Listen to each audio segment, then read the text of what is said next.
Hoje é sexta-feira, meus queridos. Mas a família Mantovani, acusada de hostilizar. Agora a imprensa já usa a palavra hostilizar, notem. Hostilizar o que? Tacaram hóstias nele?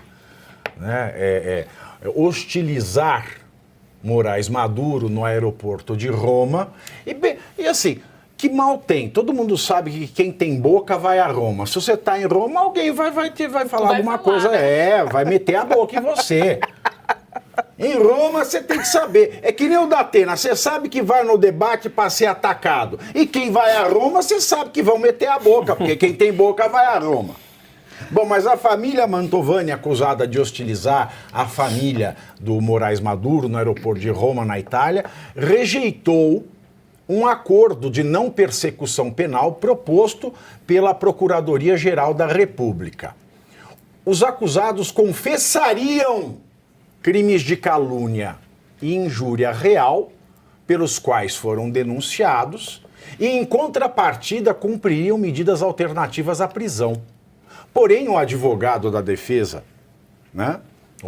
Segundo o advogado da defesa, a família não concorda que tenha feito qualquer ofensa direcionada à honra do ministro. E ainda disse que as imagens das câmeras de segurança mostram que foi o Alexandre Bart, ou Xandinho, que inicialmente agrediu Roberto Mantovani com um tapa na nuca. Me desculpe, Mantovani, o senhor é que deu uma nucada na mão do menino. Na petição, a defesa relata que, depois da agressão do filho de Moraes, Mantovani teve uma reação instintiva e levantou o braço, o que teria causado um leve resvalo no óculos do filho do magistrado. Olha, a PGR não tem nem vergonha de oferecer uma coisa dessa. Não liberou as imagens. Por quê? Porque tem alguma coisa errada. O velho ditado popular, quem não deve, não teme. Quem não deve, não teme. Então a PGR, o Paulo Gonet, brilhante jurista de notável saber jurídico, jogou a sua carreira como jurista, não é nem na lata do lixo, na privada entupida. Na privada entupida de fezes. Como é que você oferece uma confissão de culpa se nem as provas vieram à tona? E quando os técnicos da defesa foram ver, acharam lá um trechinho que o Alexandre estava escondendo, que era o filhinho do papai, né, que levou uma nucada na mão. Quem nunca levou uma nucada na mão, né? Quem nunca levou uma nucada na mão? E oferecem para a família assumir e ainda cumprir pena. Então, e a família do ditador, ninguém foi. Né? Ninguém foi sujeito, aliás, da persecução criminal. Ninguém foi. É uma vergonha a gente ver uma questão dessa. Quando a gente acha que vai vir algum lampejo de luz sobre esse caso, vem mais uma churriada de bosta de diarreia. É ou não é, professor? Sim, Pavinato. Eu vou fazer uma consideração rápida, inicialmente, meus cumprimentos a ti, Geise, Bruno, Luiz, a toda a equipe da Oeste, a todos aqueles que nos acompanham. O mais assustador é que quando nós olhamos, se nós olharmos uma perspectiva apenas momentânea, a impressão que se dá é de que existe uma briga entre um indivíduo que cometeu um ato inadequado contra uma autoridade pública. Por quê? Porque é aquilo que você falou ontem, é a fotografia. Eles apresentam a fotografia e interpretam a fotografia como sendo a totalidade da realidade. Na realidade, é uma sequência de fotografias que compõem um filme, e esse filme pode ter várias perspectivas. E mesmo que eles quisessem botar a perspectiva exclusivamente deles, estaria errada essa perspectiva. Demonstraria que não houve aquilo que está sendo acusado. Até aí, tudo bem. O que nós olhamos? Parece que é apenas uma questão momentânea de uma briga entre um cidadão que desrespeitou uma autoridade pública. E o que se configura é que não é isso que aconteceu.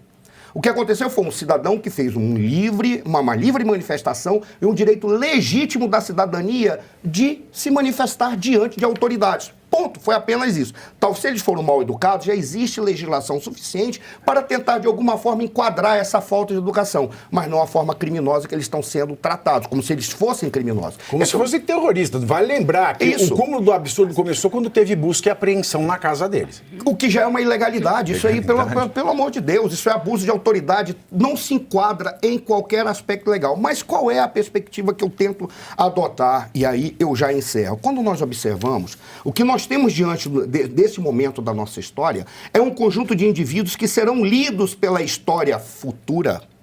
Tá? No futuro, quando eles começarem a ler o que está acontecendo agora, eles vão enquadrar esse período do Brasil como um estado de exceção, como poucas vezes as autoridades abusaram dos seus poderes. E isso vai ficar muito claro. E o nome dessas personalidades, com todo respeito, como é que o Paulo Gonet faz uma ação como essa, em que ele vai negociar previamente a aceitação de culpa de um indivíduo diante de um fato? Com todo respeito, eu não quero dizer que eles são isso, mas você encontrava isso apenas em algumas cidades da Itália, algumas cidades nos Estados Unidos, em que você tinha grupos organizados que iam negociar com indivíduos e negociavam com as autoridades públicas e dizia: assuma que assim eu dou a proteção para tua família, mas você vai ter que assumir. Não, mas eu não fiz, não interessa. O interessa é que quem manda aqui somos nós. Ora, o que o Paulo Gonet fez é algo, sinceramente, você encontrava na Sicília, você encontrava em Nápoles, você encontrava nos Estados Unidos em determinadas cidades, em especial você encontrava em Chicago, porque isso é semelhante. Ele entrega uma negociação para o cara assumir algo se ainda nem foram apresentadas as provas na sua totalidade, como você colocou. Isso é típico de alguém que está indo num bar e está dizendo: pague a sua mensalidade, senão corre o risco de alguém vir aqui quebrar o teu bar. E não, nós somos apenas a proteção. E veja, tá? Esse processo penal, que nem existe processo penal, ainda está nessa investigação que não acaba nunca, não se mostra as provas, porque o processo penal, nesse caso, seria um processo penal público, e esse vídeo teria que vir à tona na instauração do processo. E vou ser bem rápido, só para encerrar. O que me assusta é que a forma como se chegou e ao ponto em que se chegou não admite mais retrocesso de nenhuma das partes. Significa o quê? Eles estão se caminhando em direção ao muro, porque eles não têm como retroceder. Porque retroceder significa assumir os erros de tudo aquilo que foi cometido. E o que assusta é que a sociedade vai sofrer a um nível que nós ainda entenderemos quais são. Qual é? Nós ainda entenderemos. Esse é o grande problema. Caminha-se de uma forma que é a dialética da violência que você encontra no Clausewitz. A minha violência é regida pela tua. Se tu usa uma faca, eu uso um revólver. Se você pega uma espingarda, eu uso uma metralhadora. Se você pega uma metralhadora, você pega um canhão. Se você pega um canhão, eu pego um tanque. Se você pega um tanque, você pega uma sertaneja boa isso aí. É a dialética da violência. É a dialética da violência, o nome que se dá para isso. A minha violência é regida pela tua. Onde eu andei, você andou. Onde chorei, você chorou. É isso daí. Opa, Vivi, quando uma autoridade propõe que você confesse um crime que você não cometeu, isso é de uma covardia que nem em ditaduras seria admissível. Não, você sabe onde eu lembro disso? Inquisição. É lógico. Santo Ofício da Inquisição. Você queimava a pessoa na praça pública lá, tudo em nome do Cristo. Sabe o que é o pior? Eu queria até te perguntar como advogado, opa, Vivi, eu imaginei que até um advogado de defesa fique numa situação em que, será que ele propõe ao cliente: olha, tá difícil confrontar quem hoje manda no Brasil, melhor confessar e ter uma pena menor? Aí o cara vai dizer: não, mas é uma questão moral, eu não cometi um crime, eu não posso confessar algo que eu não fiz. Como é que fica o advogado nessa história? O advogado da ditadura.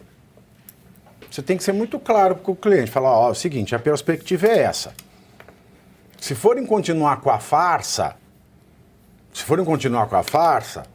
a gente pega e escancara a entranha dessa mentira. Mas não tem mais justiça, eles vão te condenar. É errado. Estão te oferecendo reconhecer a culpa para a foto do filho do Xandinho ficar bonito, para o Alexandre falar: olha, para a história, para quem for ler depois, mas veja aqui, olha, tem uma confissão de culpa assinada. Tem uma confissão de culpa assinada, que é verba volit, né? Scripta manent. Então vai ter aqui. E aí o advogado, ele joga limpo. Exatamente. A decisão é da parte. O advogado não pode escolher Claro. isso. Mas aí, o que eu escolhi, o que seria meu caso, eu que tenho boca e que tenho plateia? Eu falo, não, vamos até o final, porque a gente solta o verbo. Mas daí o que a justiça está fazendo hoje? Está me jogando em inquérito. Olha, você está violando o sigilo de procedimentos judiciais. Então você não pode falar.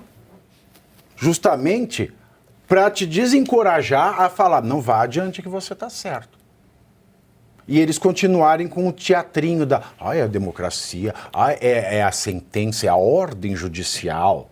É o escambau, é isso que a gente Uma virou. covardia, isso é uma covardia. Exatamente, é isso que a gente virou.